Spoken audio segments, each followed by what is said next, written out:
परमात्मा को पाने तथा उसका वास्तविक लाभ प्राप्त करने के लिए पवित्र बाइबल में प्रमाण है कि प्रभु ने मनुष्य को अपना ही स्वरूप बनाया। 6 दिन में सृष्टि रचकर 7वें दिन विश्राम किया।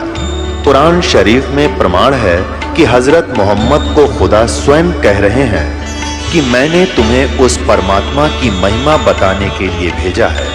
वो परमात्मा कबीर है जिसने 6 दिन में सृष्टि रची तथा 7वें दिन तख्त पर जा विराजा। उसकी खबर किसी बाखबर से पूछ कर तो देखो। कृपया अवश्य सुनिए जगत गुरु तत्वदर्शी संत रामपाल जी महाराज के अमृत वचन।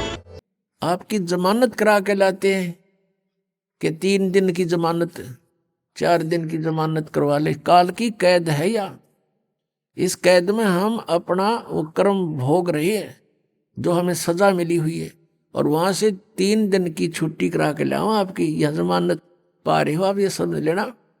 यहाँ कोई काम नहीं, पग परमात्मा के नाम के सिवा दूसरी बात नहीं। और यहाँ कर भी कोई और बात चलाता है तो महा अपराधी प्राणी है। कहते सत्संग के मां आके कोई बात चलावे और तिस अपराधी आत्मा को 3 लोक नहीं ठोर। तो यहाँ आप आते हो, भगवान की चर्चा करते हो, किसी से आप सुनते हो, किसी को सुनाते हो, नए को अपना दुख जो भगवान ने सुनवाई की आपकी वो बताते हो, अनुभव बताते हो। तो ऐसे सारा दिन आपका मालिक की चर्चा में जाता है। यहाँ कोई टेंशन नहीं। और पुण्यात्मा सतलोक में ऐसा ही है, वहां कोई काम नहीं है आपको। वहां निष्कर्म में मुक्ति मिलती है, मोक्ष मिलता है, बिना काम के वहां खाने को मिलता है। भरे भंडार हैं भगवान के, कोई उसमें कमी नहीं। तो यहां आप आते हो, आप यहां आते हो अपना कुर्ता पजामा लेकर आते हो। बाकी सारी सुविधा परमात्मा ने दासों के माध्यम से आप पुण्यात्माओं के लिए करवा रखी है। और यहाँ कर भी इसका सदुपयोग नहीं करते हो, भक्ति नहीं करते हो, चर्चा भगवान की छोड़ रिश्तेदारी की बतलाते हो, तो तुम भक्त नहीं हो, तुम धोखा दे रहे हो अपने आप को भी। ठीक है, 2-4 मिनट कोई बातें करनी भी पड़ जाए रिश्तेदारी की, गृहस्थी की, वो 10 से 5 मिनट की होती है, बाकी नहीं घसीटे, उन्हें घना लंबा चौड़ा नहीं बनावे। शेष समय में अपना भक्ति करे, नहावे धोवे, प्रसाद पावे, सत्संग सुने, शेष समय में माला ले अपने हाथ में, या पुस्तक पढ़े। परमात्मा का ज्ञान आपको एक अनमोल खजाना बना के दे रखा है पुस्तकों में, उसको बार बार पढ़े, बार बार पढ़े। जितनी बार पढ़ोगे उतना आनंद आएगा और आपके पुण्य बढ़ते हैं, उससे ज्ञान यज्ञ का फल मिलता है। तो यहाँ परमात्मा में याद दिलाते हैं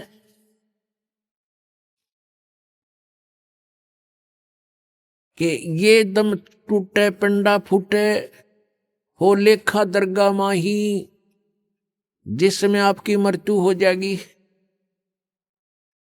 आपको पकड़कर यम के दूत जो भक्ति नहीं कर रहे हैं, आप जी को धर्मराज के दरबार में, न्यायाधीश के दरबार में खड़ा कर दिया जाएगा, जो काल का न्यायाधीश है।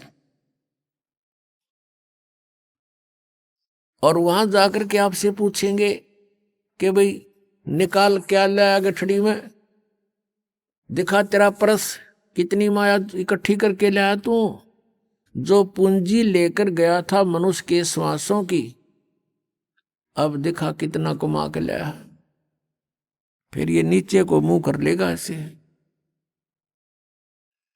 पुण्यात्मा, ये जब मनुष्य शरीर छूट जाता है उस समय इस प्राणी के साथ ऐसे बीतती है जैसे स्वप्न में क्या देखते हैं कई बार एक गरीब व्यक्ति, और क्या देखता कि कार में बैठा जा रहा है। एक बताया था व्यक्ति, कहने लगा मैं आज सपने में ऐसा देखा कि जैसे कार में बैठा हूं और कार चला रहा हूं, आगे एकदम कोई ऐसी स्थिति थी, आगे ब्रेक लगाया, जोर से पैर मारा और रजाई फटी हुई थी उसकी, उस रजाई में का पैर आर पार हो गया।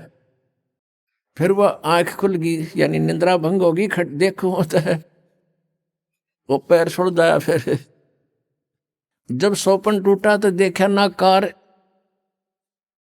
और कुछ भी नहीं, और वो सपने में देख रहा खूब जोरते, उसका पेटा है ना भर रहा, तो कहते हैं आज जो सुविधाएं आपके पास है और जिस समय ये आपकी शरीर छूट जाएगा उस समय आपका सपना सा टूटेगा और यम के दूत बाजू पकड़ रहे होंगे, वो पाँव उड़ रहा होगा टूटी हुई रजाई में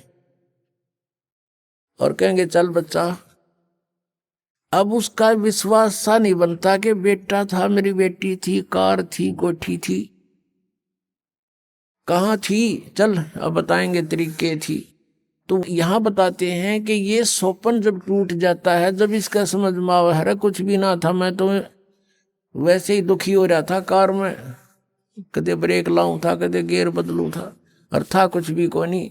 तो ये जो आज आप देख रहे हो, जब सपना टूटेगा आपका, मृत्यु होगी, आपको ऐसा लगेगा अरे के था, कौन सा बेटा, कहाँ बेटी, कहाँ कोठी, कुछ भी नहीं था। अब समझ लेना सपने के बाद आपको क्या प्राप्त होता है, याद याद रह जाती है वो। तो धर्मराज के दरबार में जा करके इसको खड़ा कर दिया जाता है। फिर वो पूछता भाई निकाल, उसको तो मालूम तो होता है ये सारा। तो फिर वो क्या बहाना मिलाता है, क्योंकि उसको याद आ जाती है कि मैं वायदा करके गया था भगवान से, हे परमात्मा जे ईब के मनुष्य शरीर मुझे मिल जावे तो मैं सदा भगवान याद करूंगा, पेट के लिए थोड़ा बहुत कार्य भी करूंगा, लेकिन ज्यादा समय मालिक तेरी याद में बिताऊंगा। अब मुझे सब याद आ गया है। उस समय उसको पिछले जन्म जन्मांतरों के सारे दुख याद आ जाते हैं, और जब ये मनुष्य शरीर प्राप्त करके वहां से चलता है, इसको बार बार समझाया जाता है कि अब के गलती मत करना। तो ये कहता नहीं जी, पीछे गलती बनी सो बनी, आगे नहीं करूंगा। मां के गर्भ में भी इसको याद रहता है। मां के गर्भ से बाहर आते ही इसके ऊपर तीनों गुणों का ऐसा एकदम प्रभाव बन जाता है, ये सब भूल जाता, अचेत हो जाती आत्मा। इसको नए सिरे से पढ़ाई कराई जाती है, ये तेरा चाचा, ये तेरी चाची, ये माता, ये पिता, ये बुआ या माँ, ऐसे, और नए सिरे से इसको पढ़ाया जाता है। अब जब तक हम सत्संग में नहीं आते और सतगुरु नहीं मिलते, इन नकली संतों के सत्संग से भी लाभ नहीं, क्योंकि उनके पास ना नाम ना ज्ञान। उद्देश्य उनका अवश्य है कि हम सत्संग सुनावा, लेकिन सत्संग है ही नहीं उनके पास। आपने सुना था सत्संग में, आपको दिखाया था कल परसों, कल भी दिखाया था कि ये राधा स्वामी पंथ के प्रवर्तक श्री शिवदयाल जी की सार्वचन वार्तिक, उसमें क्या लिखा है, इनका सतनाम का पता नहीं न है कि चीज, कही तो सतनाम हमारी जाति है, सतनाम सचखंड है, सतनाम सार शब्द है, सतनाम सतपुरुष है, सतनाम सतलोक है, और सार नाम भी यही है, सतनाम भी यही है। तो ये सत्संग है इनके। करोड़ों व्यक्ति वहां अपना जीवन नष्ट कर रहे हैं। तो सतगुरु के दरबार में आने से आपको ये ज्ञान होता है। सतगुरु के दरबार में जाइयो बारंबार, भूली वस्तु याद दिलावे है सतगुरु दातार। भूली वस्तु लखा जमे है सतगुरु दातार। हम जिस वस्तु को भूल चुके थे उसकी फिर याद दिलाई जाती है।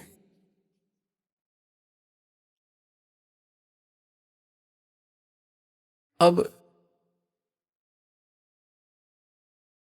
नकली गुरुओं के पास यदि याद भी दिला दें, तुम भगवान की भक्ति करो, तो उनके पास वो ट्रीटमेंट नहीं, उपचार नहीं, मोक्ष मार्ग नहीं उनके पास, तो उनका ज्ञान भी व्यर्थ। पहले तो ज्ञान है ही नहीं, लेकिन इतना तो अवश्य बता देता है आम संत के भगवान की भक्ति करनी चाहिए। मनुष्य शरीर बार बार नहीं मिलता, ना उन्हें परमात्मा का पता, ना उनको परमात्मा के पाने की विधि का ज्ञान, तो वो सत्संग भी सुना ना सुना बराबर। अब क्या बताते हैं, जब ये प्राणी दरबार में खड़ा होता, धर्मराज के दरबार में, उसमें फिर इसे पूछा जाता है कि तू हम यहाँ से एक वायदा करके गया था, प्रतिज्ञा करके गया था कि अब के भक्ति करूंगा, बकवाद नहीं करूं, तो तूने वो काम किया नहीं जो उद्देश्य लेकर गया था। तो ये जीव क्या कहता है वहां पर, ये बहाना मिलाता है कि हे भगवान, मुझे किसी ने बताया नहीं, वह तो भूल पड़ गई, किसी ने नहीं कहा भक्ति कर ले, किसी ने नहीं कहा राम नाम रटना चाहिए। तब परमात्मा क्या दिखाता है कि उसको कोई भक्त, जैसे आप जी अपने रिश्तेदार को, अपने भाई मित्र बहन सखी सहेली को, आप सबको कोशिश करते हो कि भगवान की भक्ति कर लो, मनुष्य जीवन बार बार नहीं मिलता, आप खूब चेष्टा करते हो, और वो क्या कहता है बहन या भाई कि मुझे समय नहीं, अभी समय नहीं है, फिर देखेंगे फिर देखेंगे, और पीछे तो औरों के सामने नु कहता है ये तो मेंटल हो लिए, तीसरे दिन बरवाड़ा बैठे रहते हैं, इनका तो नाश होगा। तो वो अपने आप में चतुर्गणे बन रहे हैं, तो नहीं सुनते हैं। फिर वो धर्मराज के दरबार में जब खड़े होते हैं तब ये बहाना मिलाते हैं कि जी हमें किसी ने हमारे को बताया नहीं। तो उस समय परमात्मा अपने उलाने में नहीं रहते, वो सबके पास संदेश भिजवाते हैं, चाहे कोई जंगल में रह रहा है किसी ना किसी माध्यम से। तो उस समय परमात्मा क्या करते हैं, उसकी वीडियो फिल्म मूवी शुरू कर देते हैं, क्योंकि प्रत्येक प्राणी के अंतःकरण में, कोड वर्डों में पूरे जीवन की घटनाएं अंकित होती रहती हैं। उसको चित्रगुप्त बोलते हैं, चित्रगुप्त, यानी साइलेंट फिल्म बनती रहती है गुप्त रूप में,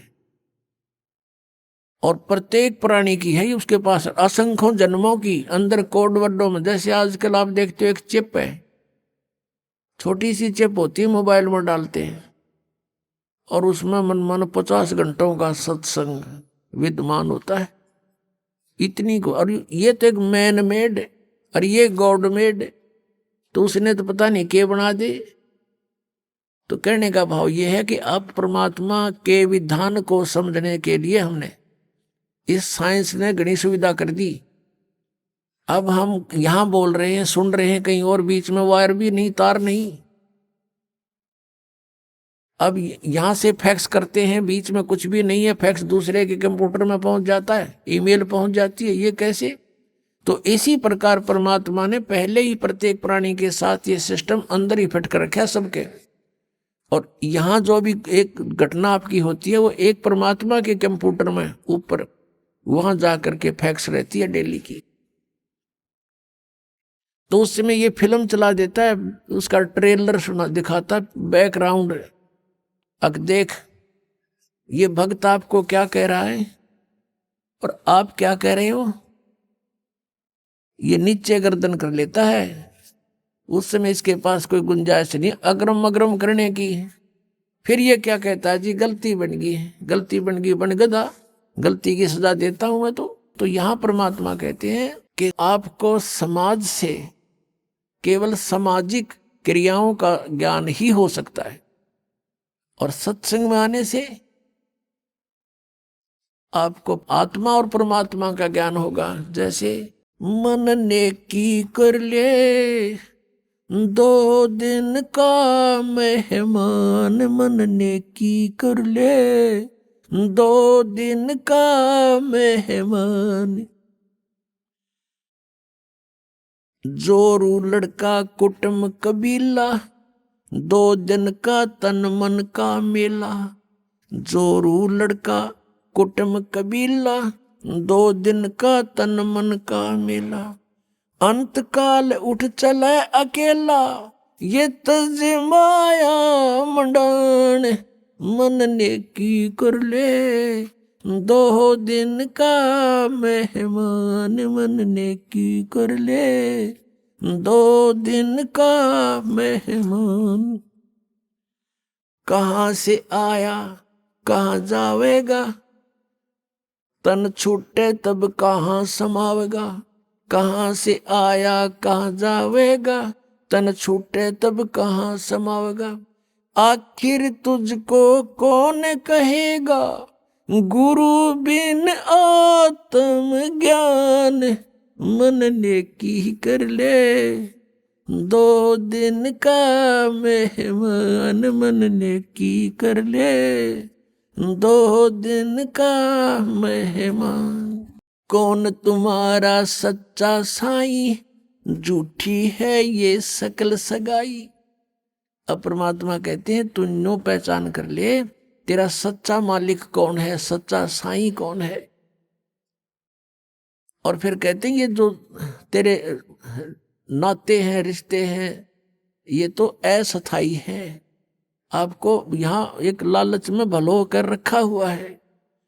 कौन तुम्हारा सच्चा साई, झूठी है ये सकल सगाई। चलने से पहले सोच रे भाई, कहाँ करेगा विश्राम। मन ने की कर ले, 2 दिन का मेहमान। मन ने की कर ले, 2 दिन का मेहमान। हर हट माल पनघट जो भरीता, आवत जात बरे और रीता। हर हट माल पनघट जो भरीता, आवत जावत बरे और रीता। जुगन जुगन तू मरता जीता, करवा ले रे कल्याण। मन ने की कर ले, 2 दिन का मेहमान। मन ने की कर ले, 2 दिन का मेहमान। 184 की सह तरासा, ऊंच नीच घर लेता बसा। 184 की सह तरासा, ऊंच नीच घर लेता बसा। कह कबीर सब मिटाऊं रसा, कर मेरी पहचान। मन ने की कर ले, 2 दिन का मेहमान। मन ने की कर ले, 2 दिन का मेहमान। 184 की सह तरासा, ऊंच नीच घर लेता बसा। 184 की सह तरासा, ऊंच नीच घर लेता बसा। कह कबीर सब मिटाऊं रसा, कर मेरी पहचान। मन ने की कर ले, 2 दिन का मेहमान। अपने आत्माओं, हम बहुत ही अनजान हो चुके हैं, भगवान से दूर हो लिए, और हम इस काल के इन नकली चोचलों में घने रंगे जा चुके हैं। हम अपने परमात्मा को पहचान नहीं पा रहे। आप देखोगे इतना मोटा कबीर सागर है, कबीर साहब की वाणी। कबीर साखी न्यारी रहेगी, कबीर बीजक लगता है।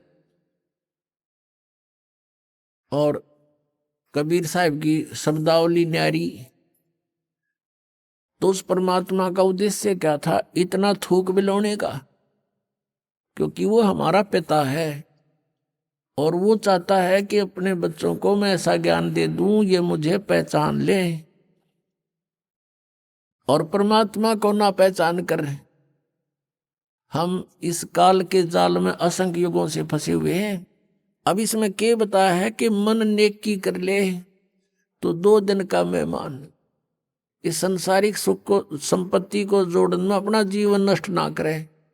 और जो तुझे मिलना है वो निर्धारित कर रखा पहले ही, इससे कम नहीं रहेगा, ज्यादा नहीं मिलेगा तुझे। हम भगवान के विधान को भूल के और दुखी हो रहे हैं।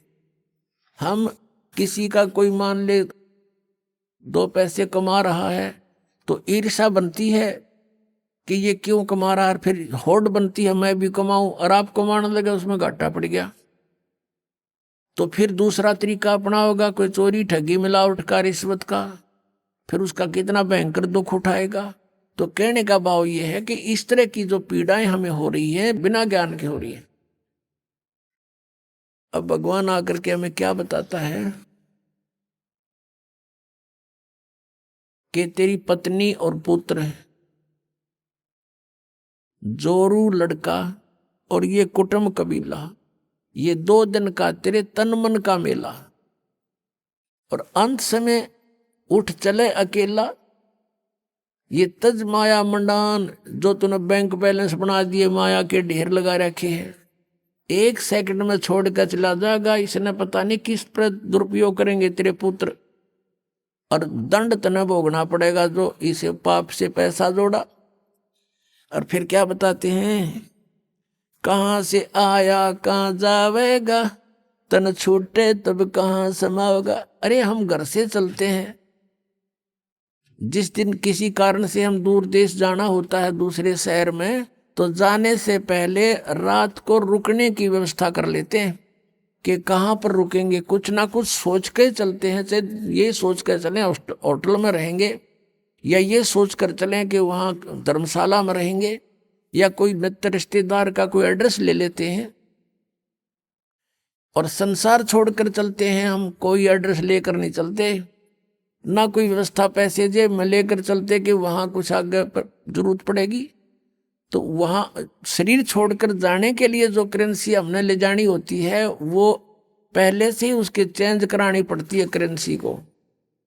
अब ये चेंज यहाँ पर वाला आश्रम में होती है और कहीं नहीं हो सकती, क्योंकि उनकी साधनाएं शास्त्र विरुद्ध है।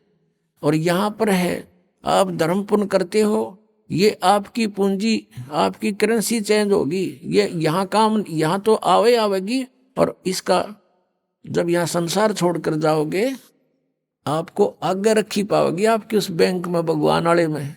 तो क्या बताते, कहाँ से आया कहाँ जावेगा, कहाँ से आए थे तुम कोई पता नहीं, और शरीर छोड़ के फिर कहाँ जाएगा पता नहीं। तो ये इसको आत्मज्ञान कहते हैं। और क्या कहते हैं परमात्मा,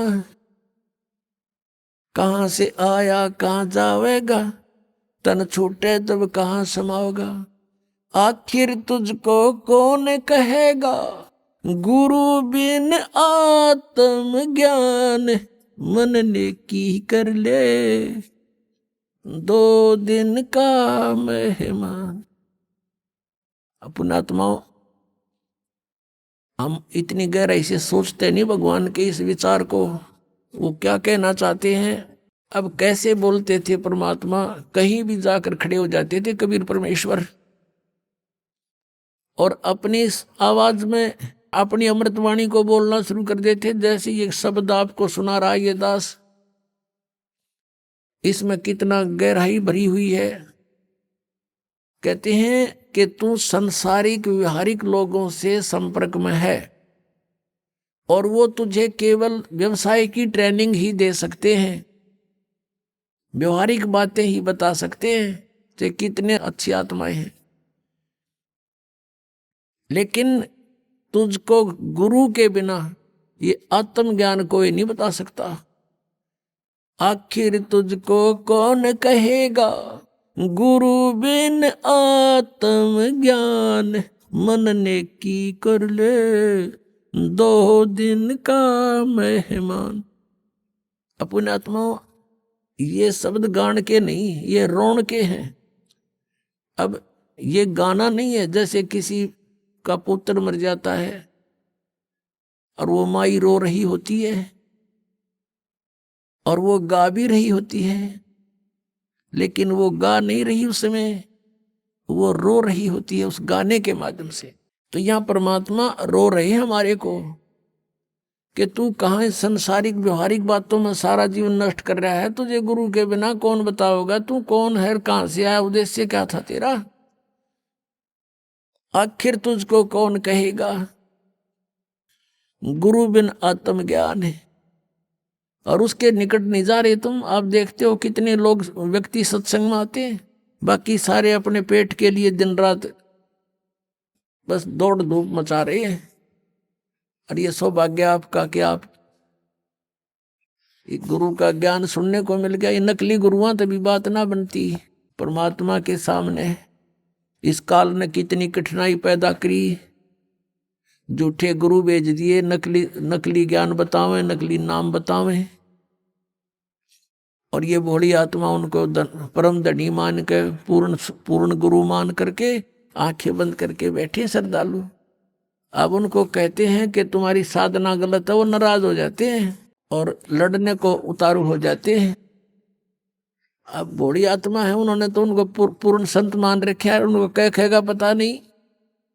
तो पुण्यात्माओं, यदि आप किसी मार्ग पर जा रहे हो, आगे से आपको कोई कहता कि ये मार्ग ठीक नहीं आपका, तो बुद्धिमान व्यक्ति को वहां रुक जाना चाहिए, उसकी बातों पे कुछ जोर देना चाहिए, उसके साथ झगड़ा नहीं करा कि तू झूठ क्यों बोला है, क्यों गलत बता रहा है मेरे मार्ग को। इसमें लड़न की के बाद से भाई, अगर आपको कॉन्फिडेंस है कि मैं सही जा रहा हूं तो चला गया, नहीं इसने जैसा कहा उसको आपको बता दिया भी, अगर रास्ता ठीक नहीं तेरा यूं, तो उसके साथ झगड़ा नहीं करना होता। कोई भी ना करता ऐसे तो, बल्कि विचार करता आदमी कि सचमुच इसने क्यों ऐसा कहा, भाई पता तो करे, कारण पूछे, फिर वो कारण बतावे, उससे ना यकीन हो दूसरे पूछे, तीसरे पूछे, तो जब फाइनल हो जाए उस मार्ग पर फिर चलना चाहिए।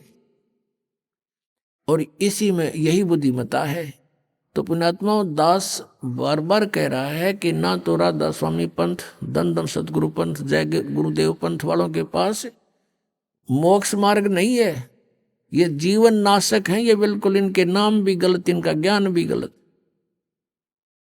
और इनके प्रवर्तक की आपको दिखा दी तो शिवदयाल जी की के दुर्गति हुई कमरा, शिवदयाल जी की मरने के बाद वो भूत बन गया, और वो बलोचिस्तानी सामस्ताना खेमामल जी इंजेक्शन रिएक्शन से मृत्यु होगी। और एक और हुए उनके बाबूजी साहब, उसकी हिस्ट्री पढ़ लो तो वो कितने जन थे भुगत का मेरा। अब परमात्मा कहते संशय शोक सराय में सूतक दिन राती, और जीवित जग में जूती पड़े फिर जम तोड़े छाती। यह बिरन में हो ले गया संसार में, वो भूत बन के बुक्की में बोला है। और आगे कहते जम तोड़े छाती, यम के दूत बकल तारेंगे।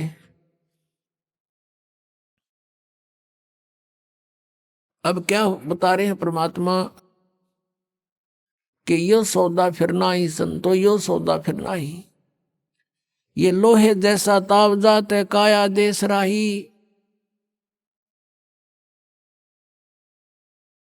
और तीन लोक और भवन चतुर्दश सब जग सौदे आही। फिर बताते हैं कि ये दम टूटे पिंडा फूटे हो लेखा दरगाह माही, उस दरगाह में मार पड़ेगी त्रियम पकड़ेंगे बाही। वहां पर ना किसी की पेश चले, चाहे कोई राष्ट्रपति है, मृत्यु होने के बाद यम के दूत उसको गिरफ्त कर लेते हैं तुरंत, और वहां खड़ा कर देते हैं दरबार के अंदर। एक उदाहरण बताया परमात्मा ने अपनी वाणी में कि एक प्रियव्रत नाम का राजा था, उसने पहले तो तप किया, तप से उसको राज्य प्राप्त हुआ, और जब राज्य का समय पूरा हुआ तो यम के दूत पकड़ कर ले गए उसको, धर्मराज के दरबार में खड़ा कर दिया। यम के दूत जब लेने आए प्रियव्रत को, उसने कहा कि मुझे कुछ सांस और दे दो जीने के लिए। उसका बहुत लंबी आयु थी, बहुत लंबी आयु तक उसने राज्य किया था, और फिर भी जीने की आशा थी। कहा यम के दूतों से कि मुझे कुछ और श्वास दे दो। यम के दूत कहने लगे खबरदार, दे तूने सांस लिया तो तेरे श्वास पूरे हो चुके हैं, चलो। धर्मराज के दरबार में लेकर गए, वहां उसका अकाउंट बताया गया कि इतने वर्ष तूने तप किया था, उसके प्रतिफल में इतने वर्ष तूने राज्य कर लिया, अब बता कुछ करके लाया आगे के लिए। अब वहां तो सब पता होता है, उसकी जेब में पता लग जाता है कितना सामान है। कहने लगा जी नहीं, तकसीर होगी। कहने लगे इसका काला मुंह करो।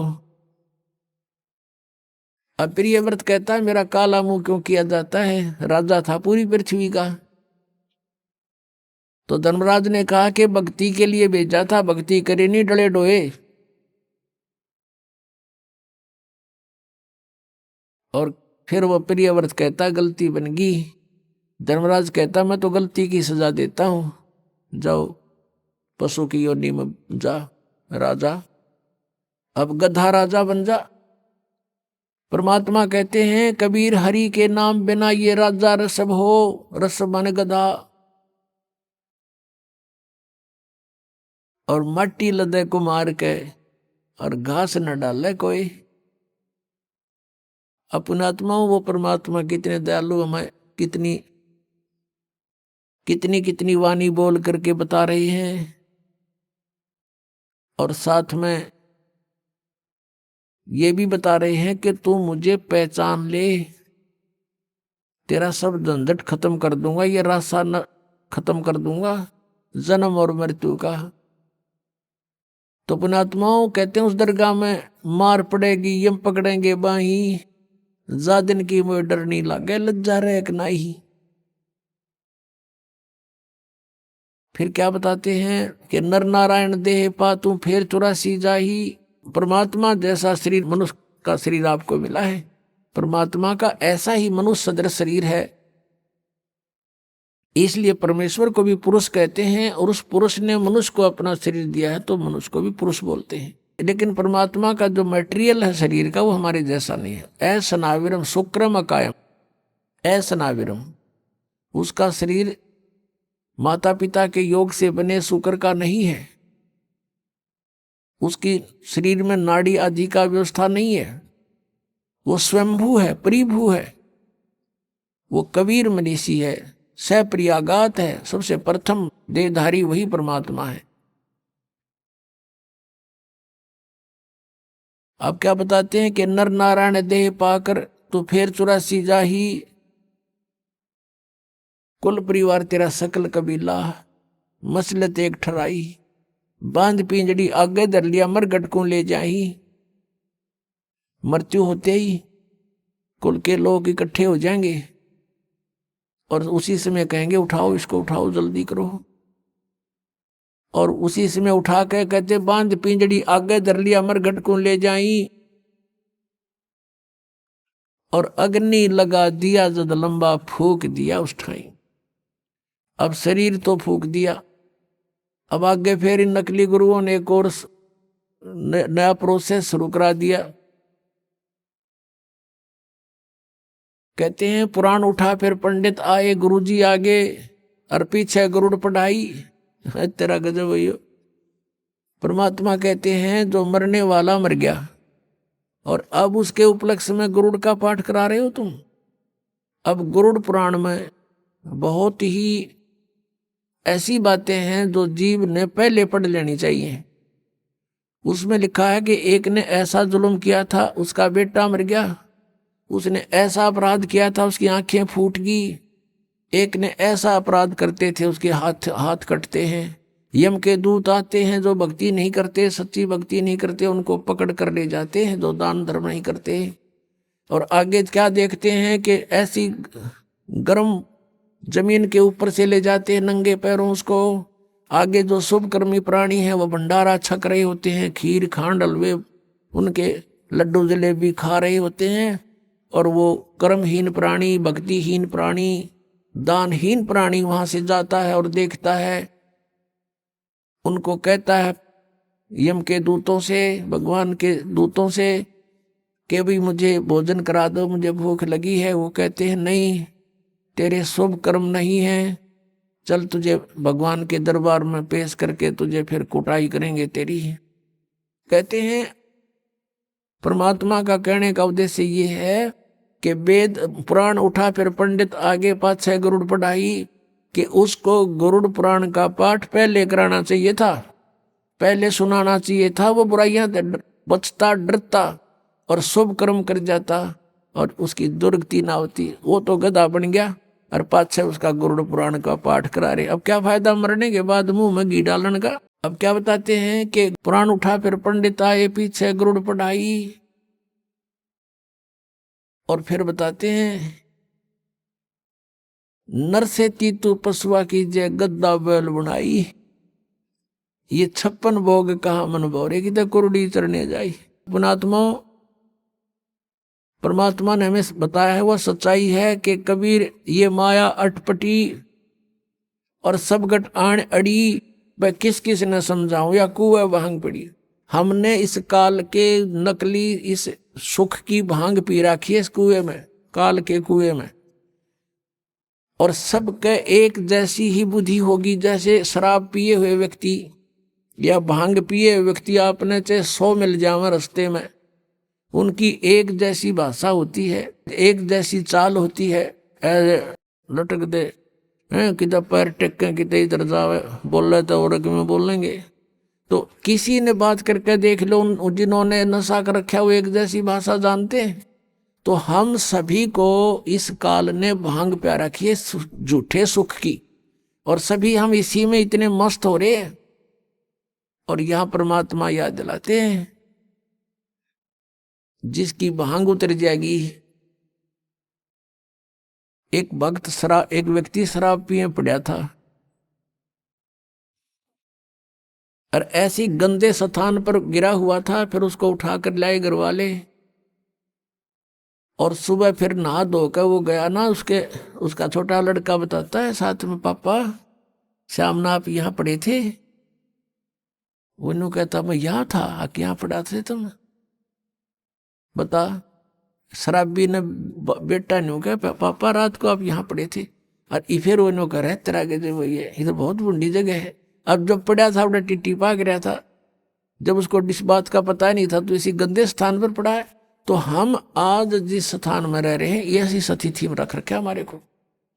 और जब यह भांग उतरेगी आपकी, आपका ताला बेली लाग जाएगी, अंतःकरण में उचाटी पैदा हो जाएगी। अब क्या है, इस काल ने तो हमारे को बुरी तरह फंसा रखा। पुण्यात्मा सचकर मान लेना, पहले तो दुख में पीड़ रखा, अब परमात्मा के दरबार में आओगे आपको सुख होगा। और सुख में फिर आपने सोचोगे ठीक काम चल रहा है, अरे थोड़े दिन में फिर भूल पड़ने लग जाएगी। तो इसके लिए परमात्मा कहते हैं, सुख के माथे पत्थर पड़ो, नाम हृदय से जावे, बलिहारी उस दुख के जो पल पल नाम रटावे। अब कबीर साहब कहते हैं, आपने ये धारणा बनानी चाहिए कि आग लगाई से सुख का जिससे भगवान की भूल पड़े। हे भगवान, ऐसा सुख भी ना देना जिससे आपकी भूल पड़े, ऐसा दुख भी दिए रखना परमात्मा। धन्य है वो दुख जिससे आप याद आओ, आपके ऊपर कष्ट आए, आपने सब जगह ट्राई की, नहीं बात बनी, आप यहां भी ट्राई करने आए हैं कुछ तो। और यहां तो यह बात पक्की बनेगी जब मन में आपने सच्चे दिल तो भक्ति की और नाम ले लिया था। मर्यादा रखनी पड़ेगी, तो फिर आपको ये सुख तो होंगे ही होंगे, लेकिन इन्हीं सुखों तक सीमित मत रहना। यहाँ आने वाले को एक आगाह किया जाता है कि बरवाला आश्रम आने से पहले आप केवल दुख निवारण कराने के लिए उद्देश्य लेकर मत आना। यहाँ उद्देश्य लेकर आओ कि हमने जन्म मृत्यु के कैर से बचना है। उसके साथ ये तो आपको फ्री ऑफ कॉस्ट रूंगे में दिए जाते हैं, रूंगे में। ये जो संसारिक सुख हैं, आपके कष्ट निवारण है, तो रूंगे में दिए जाते हैं। ये हमारा उद्देश्य नहीं है। अब जैसे पहले समय में गांव में कोई ये सब्जी बेचने आया करते और कोई फल फ्रूट भी बेचने आते थे, तो वो कैसे सौदा करा करती थी हमारी दादी। उस समय ऐसे सौदे हुआ करते थे जैसे गेहूं का बेला भर लेगी और उस तराजू में डाल दिया, और वो उसको कणक के कोई 2 बार कोई 1.5 बार ऐसा, उसके बदले में 2 बार जैसे सब्जी तोल दी गेहूं के बदले में। वो तो ले लिया जो लेना था माई ने, वो जो सौदा करना था वो तो कर लिया। उस गेहूं के 1 बेले यानी 1 किलो के बदले में 2 किलो 2 बार तोल ली वह सब्जी, जो उसका रेट था वो ले लिया। फिर नो क्या करती, भाई रूंगा और दे, रूंगा मीन फ्री ऑफ कॉस्ट। वो फिर 1-2 और आलू घेर देती, नो कह ना भाई और दे, वो 1-2 और घेर देता, डाल देता। उसको रूंगा बोला करते, रूंगा। तो यहाँ कहने का भाव ये है कि जो असली सौदा है वो तो आपका जन्म और मृत्यु का दुख बटेगा यहाँ पर। और जो ये संसारी छोटे मोटे कष्ट आपके ऊपर हैं, कोई घाटे बाधे के दुख हैं, ये तो रूंगे में दिए जाएंगे। यहाँ पर आपको रूंगे में, फ्री में। ये सौदा नहीं हमारा, ये तो आप डिमांड करते हो इसलिए ठा के दे दिए, 2 आलू खा लो। तो ये आपके ऊपर जो कष्ट आए हैं, कोई प्रेत बाधा है, या कोई किसी ने श्राप कर रखा है, कोई घायल गलवा रखी है, या कोई पाप कर्म प्रारब्ध का दंड है, ये तो रूंगे में काटेंगे कबीर भगवान।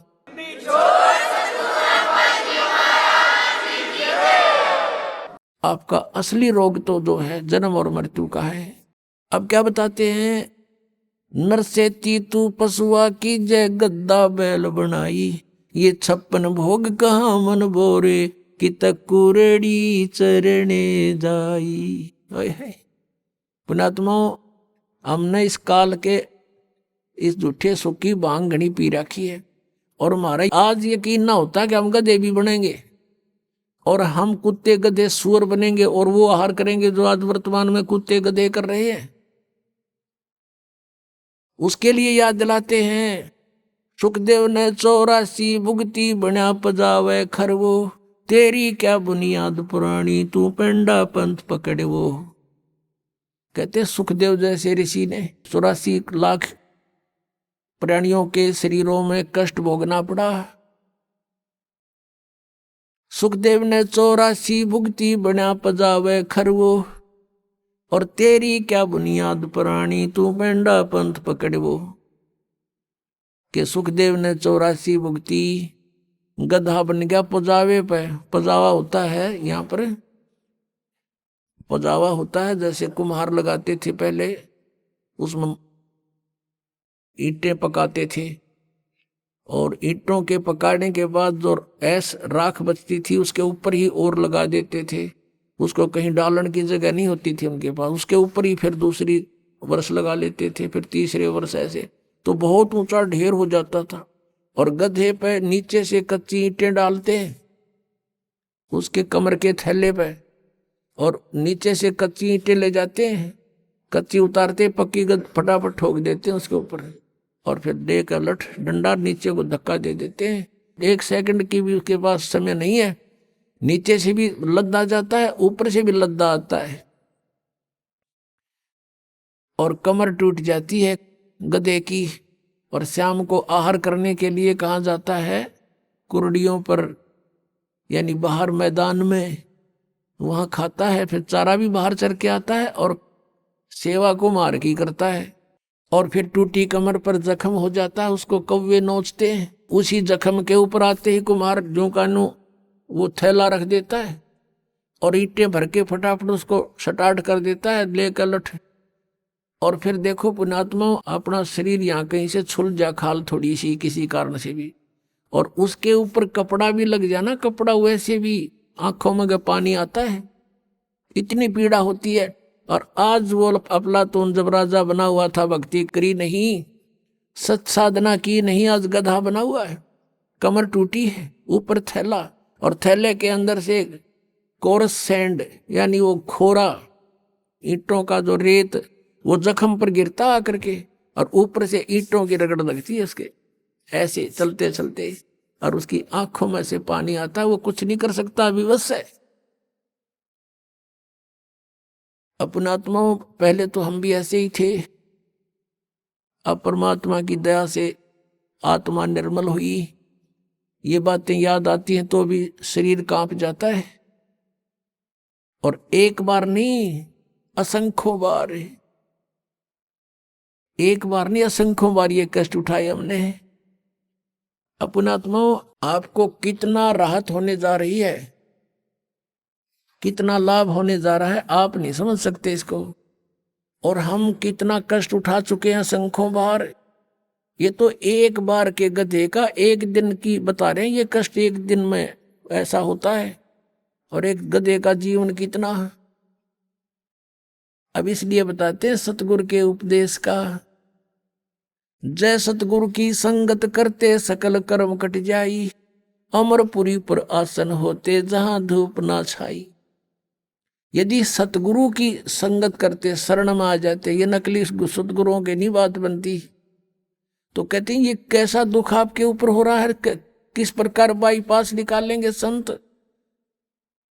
अब कितने दुख होते हैं प्राणी पर। आध्यात्मिक मार्ग को आध्यात्मिक घटनाओं से ही तोला जाता है, किसी के कहने मात्र से नहीं। आपको दिखाते हैं इतिहास, एक पुण्यात्मा का उसके ऊपर कितनी आपदाएं आई,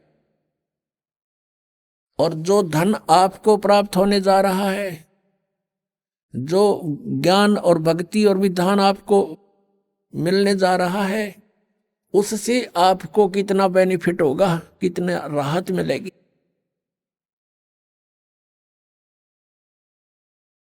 अब परमात्मा कहते हैं धर्मदास तो लाख दुहाई, और ये सार शब्द की दबार न जाई। आज तक जो परमात्मा ने इस तत्व ज्ञान को और इस तत्व नाम को, सार नाम को, असली मंत्र को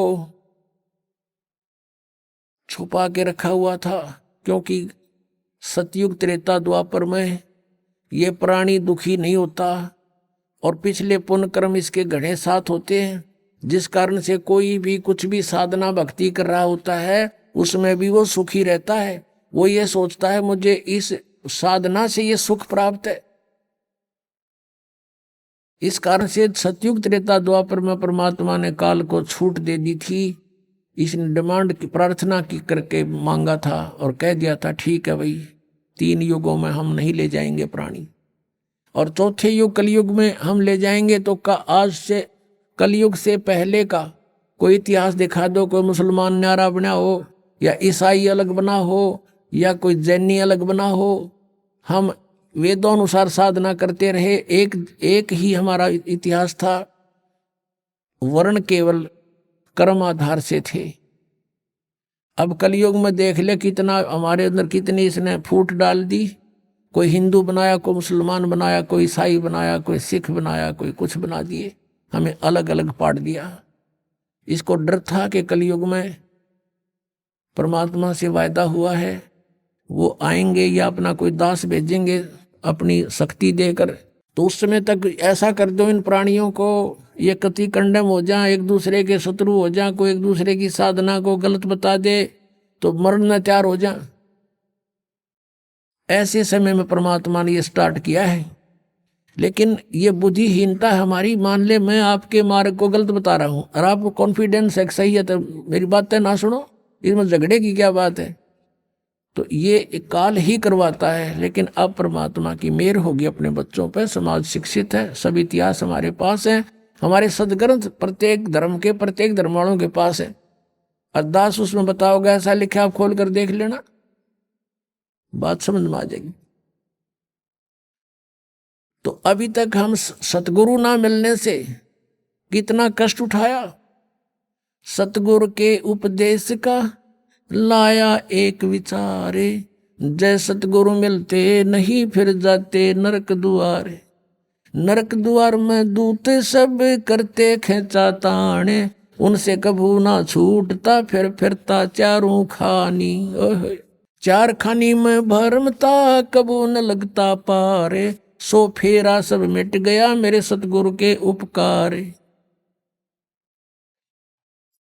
7 समंदर की मसी करूं और लेखनी करूं बन राय, धरती का कागज करूं गुरु गुण लिखे हो न जाए। अब आपको दिखाते हैं कि इतिहास के सतगुरु ना मिलने से साधना भी कर रहे हैं, उनकी भी दुर्गति होती है। आओ जैन धर्म को जाने, एक पुस्तक है देखिएगा, इसके लेखक हैं प्रवीण चंद्र जैन, M.A. शास्त्री। ये देखिएगा, ये मंत्र है ओम अरम नमः। अरम हम देते वो नाम है, ये हरियम राम, ये तो राम हो गया। आओ जैन धर्म को जाने, लेखक प्रवीण चंद्र जैन, M.A. शास्त्री, जम्बूद्वीप हस्तिनापुर,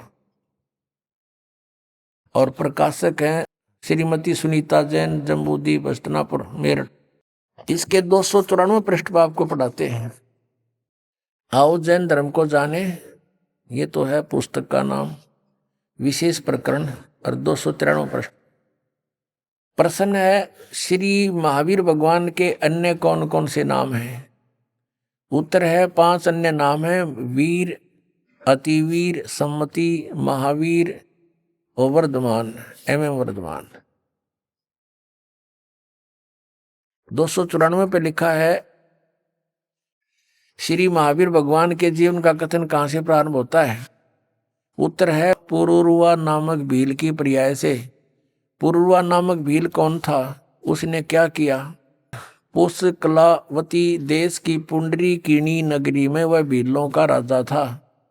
उसने सागर सेन मुनिराज से मदमास मधु का त्याग व्रत लिया था, जिसे जीवन पर्यंत पालन किया।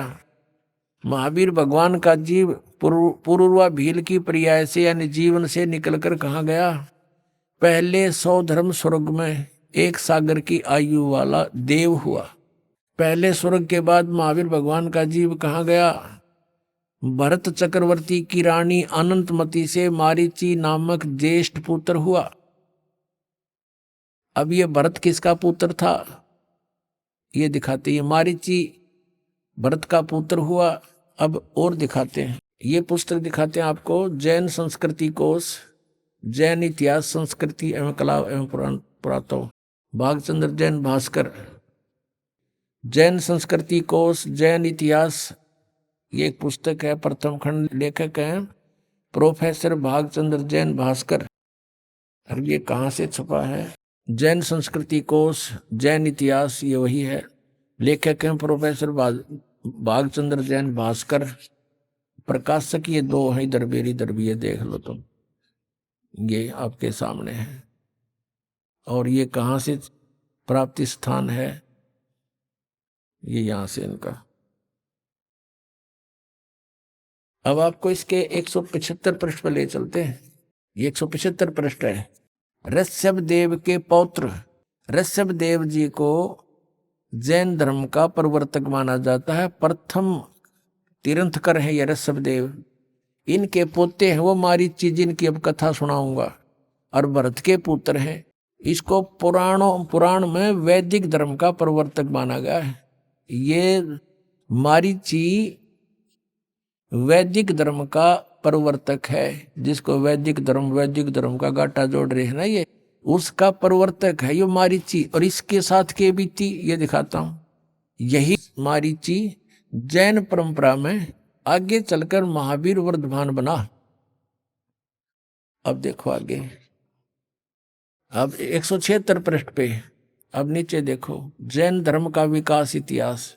आइए अब हम उन श्रद्धालुओं के अनुभव जानते हैं जो जगत गुरु तत्वदर्शी संत रामपाल जी महाराज जी से दीक्षा प्राप्त कर चुके हैं तथा उनके द्वारा बताए गए भक्ति मार्ग पर चल रहे हैं। नमस्कार बहन जी। नमस्कार भैया जी। क्या नाम है आपका? मेरा नाम जसविंदर कौर है। कहाँ से आए हो? हम गांव अटारी, जिला मोगा से, पंजाब स्टेट से। संत रामपाल जी महाराज जी की शरण में आने से पहले आप क्या भक्ति साधना करते थे? हम गुरुद्वारा साहिब जाते थे, वहाँ सेवा करते थे। तो फिर आप संत रामपाल जी महाराज जी की शरण में कैसे आए? हमने ज्ञान गंगा पुस्तक पढ़ी और सत्संग सुना। ऐसे सुनते सुनते हमें ज्ञान हुआ और संत रामपाल जी महाराज की शरण में आई। इतनी छोटी सी उम्र में आपकी आस्था भगवान के प्रति कैसे हो गई? भगवान के प्रति आस्था ऐसे हुई जब हमने ज्ञान गंगा पुस्तक पढ़ी और सत्संग सुना। हमें ऐसा बहुत सारा ज्ञान प्राप्त हुआ। हम कहते थे परमात्मा कौन है, गॉड इज़ वन, परमात्मा एक है। उसके बारे पता लगा परमात्मा कबीर परमेश्वर जी हैं। और हमें कुछ भी ज्ञान नहीं था। हम जैसे कि गुरु ग्रंथ साहब में जो वाणी है पढ़ते थे, जपजी साहब का पाठ और सुखमनी साहब का पाठ करते थे। हमें कुछ भी नहीं पता था परमात्मा कौन है, कहाँ है। पर जैसे कि हम संत रामपाल जी महाराज का सत्संग सुना और ज्ञान गंगा पुस्तक पढ़ी, हमें पता लगा परमात्मा, असली परमात्मा कौन है जो हमारा मोक्ष करवा सकते हैं। संत रामपाल जी महाराज से नाम दीक्षा लेने के बाद आपको क्या लाभ मिले? संत रामपाल जी महाराज से नाम लेने के बाद सबसे पहले तो मुझे शरीर का कष्ट बहुत रहता था। मेरे पेट में दर्द काफ़ी था। मैं काफ़ी इलाज करवाया डॉक्टरों से, पर मुझे कोई आराम नहीं हुआ। मैं बहुत ज़्यादा बीमार रहती थी। कोई मंजे में जब इतना ज़्यादा बीमार हो जाती थी कि मैं महीना तक एक मंथली में रोटी भी नहीं खाती सीगी कि मैनू इन्ना टाइफाइड बुखार हो जाना। पर जैसे मैं संत रामपाल जी महाराज की शरण में आई हूँ, मुझे कभी ऐसा नहीं हुआ। मेरे पेट में दर्द इतना रहता था, बहुत ज़्यादा रहता था। पेट में दर्द मेरे अभी बिल्कुल भी नहीं है। मेरा सिर भी नहीं दुखता है। मेरी जो लत्तां बहुत दुखती सी वो भी अभी कभी नहीं दुखती हैं। और मेरे जो घर में माता जी है उनको इतनी ज़्यादा खांसी आती थी, बहुत ज़्यादा खांसी आती थी। वो रात को 12-12 1-1 बजे तक ऊपर रात को उठकर वो खांसी करते थे। बट जब रामपाल जी महाराज गुरु जी की शरण में आए उनकी खांसी सब दूर हो गई। संत रामपाल जी महाराज के अलावा हिंदुस्तान में बहुत सारे संत हैं, आप उन सबको छोड़कर संत रामपाल जी महाराज जी की शरण में ही क्यों गए? क्योंकि जो संत रामपाल जी महाराज पूर्ण परमात्मा कबीर परमेश्वर इस धरती ते आए हुए आ, उन कोई इनका जो ज्ञान है वो किसी भी संत महापुरुष किसी भी संत के पास नहीं है जो हमारा कल्याण करवा सके। इसीलिए हम गुरु जी की शरण में आए। एक मनुष्य के लिए, एक इंसान के लिए अपने जीवन में भक्ति करना, गुरु बनाना क्यों आवश्यक है? गुरु इसलिए बनाना जरूरी है क्योंकि गुरु के बिना मुक्ति नहीं होती। जिवें कि गुरु ग्रंथ साहिब विच प्रमाण आ, वेद कतेब सिमरत सब शास्त्र इन पढ़ न मुक्ति होई, एक अक्षर जो गुरमुख जपे तिसकी निर्मल होई। चाहे असी दुनिया दे सारे शास्त्र पढ़ लिए पर साडी जिहड़ी आ मुक्ति नहीं आ, साडा मोक्ष नहीं हो सकता। जो कि संत रामपाल जी महाराज दी शरण विच जे असी आवांगे सानू जो तीसरा शब्द आ सारनामा, साडी उस शब्द दे नाल मुक्ति होनी आ। बाकी गुरु ग्रंथ साहिब 'च बहुत सारे प्रमाण दिते होए आ। पूरा सतगुरु सोई अखवावे जो 2 अखर दा भेद बतावे, एक छुड़ावे एक लिखावे सो प्राणी निज कर जावे। आप संत रामपाल जी महाराज जी के ज्ञान के बारे में क्या बताना चाहेंगे? हम संत रामपाल जी महाराज के ज्ञान में ये बताना चाहते हैं कि पंच प्रवान पंच प्रधान पंचे पावे दरगाह जान, पंच का गुरु एक ध्यान। साडे सिख समाज आ जो कि इन्हां शब्दां दा नहीं अर्थ कर सकदे गे ते ये जिहड़े पंच प्रधान आ ये साडे पंजे कमलां च अंदर विराजमान आ ते ये जिहड़े पंच प्रधान आ पंच प्रवान पंच प्रधान पंचे पावे दरगाह जान, पंच का गुरु एक ध्यान। इन्हां पंचां दा जिहड़ा गुरु आ वो एक ही आ, वो है कबीर परमेश्वर जी जो कि साडे अंदर पंजे कमलां विच बैठे हुए ने। संत रामपाल जी महाराज भी 2 अक्षर का नाम सतनाम देते हैं, जिसका वर्णन गुरु नानक देव जी ने गुरु ग्रंथ साहिब में भी किया है। तो क्या ये वही मंत्र है जो गुरु नानक देव जी जाप करते थे? हाँ जी, ये वही मंत्र है। गुरु जी संत रामपाल जी महाराज जो के पूरे प्रमाण के साहित्य हमें दिखाते हैं। आप कैसे कह सकते हैं? प्रमाण इसका ज्ञान गंगा पुस्तक में भी है और भाई बाले वाली जन्म साखी में भी दिया गया हुआ है, जो प्राण संगली में जो कि स्पष्ट करता है कि श्री गुरु नानक देव जी भी जो सी उन्होंने भी सतनाम शब्द का जिहड़ा जाप करते सी। भगत समाज को क्या संदेश देना चाहते हैं? भक्त समाज को यही संदेश देना चाहते हैं जो कि इत्थे सिख समाज आ जो आज काल दे जाल विच पूरी तरह फसिया होया है। सिख समाज नूं यही बेनती करते हैं कि बई वो काल दे जड़े दूतां तो निकलो ते संत रामपाल जी महाराज जो कि पूर्ण परमात्मा कबीर परमेश्वर जी आए हुए उन्हां दी शरण विच आउण तां जो कि अपनी मुक्ति करवा सकन। संत रामपाल जी महाराज जो कि जिन्हां तो नाम उपदेश लैण लई तुसीं चैनल ते सत्संग आउंदा उस ते नीचे नंबर कॉन्टैक्ट नंबर दिए गए हैं, वहाँ पर आप उस नंबरों से कॉन्टैक्ट करके आप अपना नाम उपदेश ले सकते हैं। बहुत बहुत धन्यवाद जी। Thank you.